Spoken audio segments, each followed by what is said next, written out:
واش خباركم البلاد كبغوا يحماقوا في عقل وتا كيفاش هذا زهق ليهم ودابا تا هذا زهق ليهم رسميا و100% شمس الدين طالبي اللي حاليا بلبلها في بلجيكا اختار يمثل المنتخب الوطني المغربي على حساب الشياطين الحمر المنتخب البلجيكي. نفس البلان اللي وقع عليهم مع بلال الخنوس اللي كانوا غيحماقوا باش يجيبوه الى مع المنتخب البلجيكي وقع لهم دابا حاليا مع شمس الدين طالبي. هاد جوج مغاربه تزادوا في بلجيكا ولكن رفضوا يمثلوا منتخب من غير منتخب اسود الاطلس. برافو. رسميا شمس الدين طالبي يلعب مع المنتخب المغربي، صافي قرر لا قرار لا رجع فيه. الحمد لله غيلعب مع المنتخب المغربي. صراحه لاعب عالمي مهاري هداف وبزاف ديال الفروق بغاوه. ضربه موجعه من الجامعه الملكيه المغربيه للجامعه البلجيكيه عاوتاني ديما كتصدمهم وزادوا صدموهم عاوتاني في هذه الموهبه هذه. صافي راه عزال باش تاكدوا شمس الدين طالبي الجنسيه مغربيه، صافي كانت عنده بلجيكيه هنا دابا تغيرات الحمد لله غيلعب مع المغرب.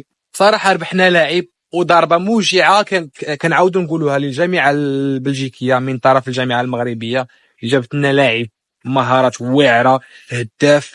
بصراحه غادي يربحوا مستقبلا، عنده 19 سنه وبزاف ديال الفرق بغاوه.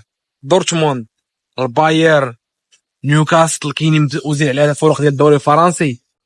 ما شاء الله قلنا لكم شحال هادي وما تيقشوناش، ودابا تاكدتوا غيلعب مع المغرب شمس الدين طالبي. بلاتي الخبر اللي كيتمناه جميع المغاربه انه يوقع هو عيسى ديوب لاعب او دفاع فولهام الانجليزي انه يختار منتخب مغربي. ما تنساوش بان عيسى ديوب من اب سنغالي وام مغربيه، والسيد باغي يمثل المنتخب الفرنسي، وكان والد ركري شحال مره تواصل معاه ولكن ما تقنعنوش. ولكن هذا حسب صحيفه ويل سبورت فان عيسى ديوب صافي قرر انه يختار المنتخب المغربي وغادي يكون معنا في الملتقى الجاي. هادشي اللي قالت هذه الصحيفه هذه.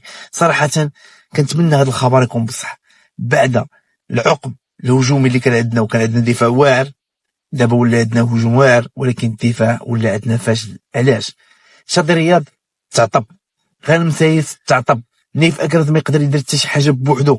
اللاعبين الاخرين اللي جاو المنتخب المغربي ما تفتوش الوجود ديالهم. لذلك كنتمنى ان عيسى ديوب يكون هذا الخبر بصح ويجي يلعب مع المنتخب المغربي، حيت صراحه بغينا بحال هذه الامكانيات هذه تعزز خط الدفاع ديال المنتخب المغربي وفي الملتقيات الجايه. وما تنساوش بان عندنا هذا الشهر هذا جوج ماتشات فاصلين باننا نلتحقوا بقطار كاس العالم ان شاء الله. بلاتي رغم التواجد كيان بابي، فينيسيوس، رودري، بيليغهام، لوكا مودريتش واللاعبيه ديال العالم كامل فين فريق ريال مدريد، كيبقى السبع ديالنا المغربي هو احسن لاعب لهذا الشهر هذا.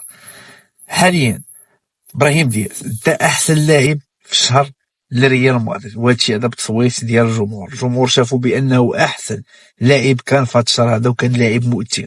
رغم الانتقادات اللي كيتلقاها من المدرب ديالو اللي ما فهمتش انا حاليا كيصونجي في شي وقايت اللي ما خصوش يصونجي فيها، كيدخلوا في شي دقائق اللي كيبغي يطيح له الكارير ديالو كامل حتى الدقيقه 88 فاش كيدخل رسمي معاهم اللاعبيه كيدوروا عليه وكيديروا عليه العقابه وكيفوش يباسيو له، خاصه بيليغرام واللاعبيه الاخرين.